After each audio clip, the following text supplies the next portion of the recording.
importance to this aspect of akhlaq, character formations. Our masters, especially Lalaji Maharaj, he gives so much of importance to this aspect of akhlaq, character formations. మన masters, ముఖ్యంగా లాలాజీ మహారాజ్, ఈ అఖ్లాక్ అంటే శీలానికి ఎంతో ప్రాముఖ్యతను ఇచ్చేవారు. And to him, this quality stood so tall, so high, being humble, even to a child. ఆయన దృష్టిలో ఈ సుగుణం ఎంతో గొప్పది. అది మనల్ని పిల్లల పట్ల కూడా వినయంగా ఉంచుతుంది. Humility at any cost must be maintained. వినయాన్ని ఎట్టి పరిస్థితులలోనూ పాటించాలి.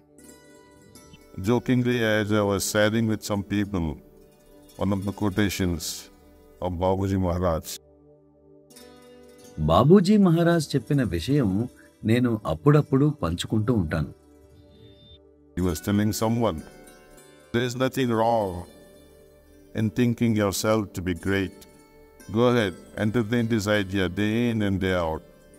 ఆయన తమను తాము గొప్పవారమని భావించడంలో ఎంత మాత్రం తప్పు లేదని అనేవారు. నేను గొప్పవాడిని అనే భావన హాయిగా కలిగి ఉండవచ్చని ఆయన అంటూనే, I am great, but always think the other person ahead of you, in front of you, is greater in significance. అదే సమయంలో నీ ముందు ఉన్న వ్యక్తి నీకన్నా గొప్ప వ్యక్తిగా భావించమని చెప్పేవారు. అప్రాధాన్య స్థితి. Ego is like a black hole. Greatest gravitation pull it can have upon our consciousness. అహం ఒక కృష్ణబిలం అంటే బ్లాక్ హోల్ లాంటిది. అది మన చైతన్యంపై చాలా భారమైన గురుత్వాకర్షణ శక్తి కలిగి ఉంటుంది. It will not allow consciousness to expand, just as the Earth's gravitation pull doesn't allow us to fall into infinite space.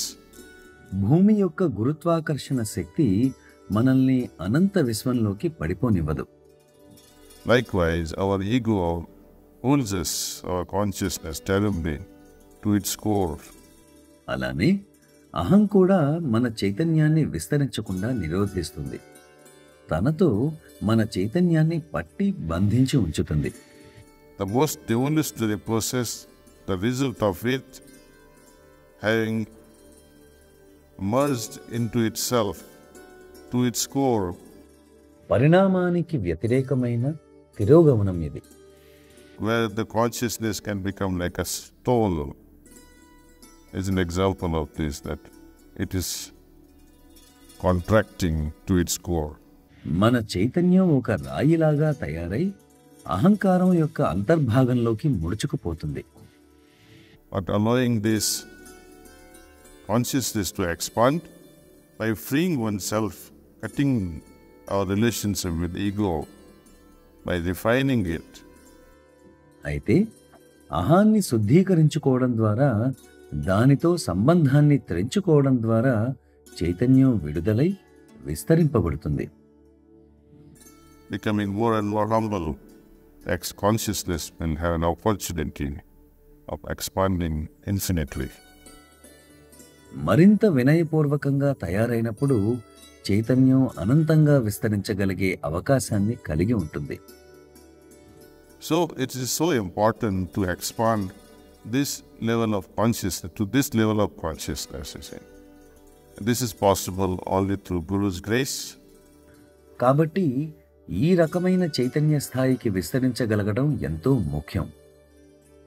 ఇది కేవలం గురు కృప ద్వారానే సాధ్యం. But Guru's grace will not work unless and until we prepare ourselves. అయితే మనల్ని మనం సిద్ధం చేసుకునేంత వరకు గురు కృప పనిచేయదు.